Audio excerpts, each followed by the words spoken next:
Hi my গার্লিজ, ঈদের আগে একটু একটু ফেসের যত্ন নিতেই তো পারো, কেন নাও না? ঈদের আগে তো সব মেয়েদের একটু সুন্দর হইতে মন চায় না। তোমাদের জন্য আমি ঘরে থাকা এইসব উপকরণ দিয়ে একটা ফেস প্যাক বানাই দেখাচ্ছি। এই ফেস প্যাকটা বানানোর জন্য প্রথমে লাগবে হলুদ, বেসন, তারপর চালের গুঁড়া। খুবই অল্প ইনগ্রিডিয়েন্টস, তাই না? আমি প্রথমে হলুদটাকে একটু রোস্টেড করে নিচ্ছি, এরপর বেসনটাকে রোস্টেড করে নেবো একসাথে। সবার শেষে চালের গুঁড়াটা দিয়ে দিবেন। এটাকে রোস্টেড করতে হবে না, শুধু একটু করে নাড়াচাড়া করে তুলে নিবেন।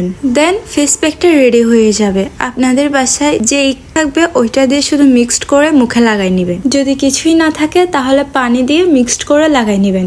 আর টমেটো, দুধ বা টক দই দিয়ে বা মধু দিয়ে দিলে একটু ফলাফলটা বেশি ভালো হয় আর কি। এই ফেস প্যাকটা আমার অনেক ফেভারিট। আমি বাইরে থেকে ফেস প্যাক কিনি না, আমি সবসময় ঘরের হোমমেড ফেস প্যাক ইউজ করি। এই ফেস প্যাকটা আপনাদেরকে ইনস্ট্যান্ট ব্রাইট করবে। আমি হাতে দিয়ে দেখাচ্ছি ফেস প্যাকটা। এখন তুলার ফেলার পর আপনারা নিজেই দেখে নেন। আমি কিন্তু এক হাতে ইউজ করছি, আরেক হাতে ইউজ করি না। ফেস প্যাকটা মুখে দেওয়ার 10 মিনিট পর আপনারা তুলে ফেলবেন। আমার যেহেতু লেট হয়ে যাচ্ছে, একটু পরে ইফতার হয়ে যাবে, তাই আমি 5 মিনিট পরেই তুলে ফেলছি। আপনারা নিজেরাই জাস্ট আমার ফেসের গ্লোটা দেখেন, আমি কিছুই বলবো না।